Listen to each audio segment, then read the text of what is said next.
how to make YouTube a social media marketing tool for your business, we're going to get you some ideas in the next 60 seconds.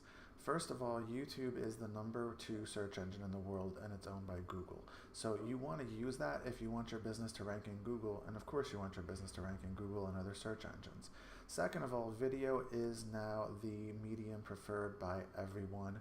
And because of that, it's the medium preferred by every social media network and every search engine. So you need to be producing video on some level for your business. Those can be image slideshow videos, those can be testimonial videos, they can be fun videos, it doesn't matter, but you need that kind of content. And the great thing about video is video can easily be changed into other forms of content.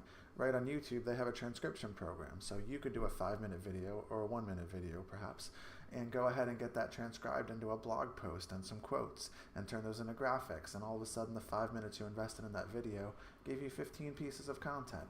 Just be sure when you use YouTube that you treat it like a search engine, make your descriptions accurate and keyword rich, and make them include the things that will be important to your customers that are looking for you.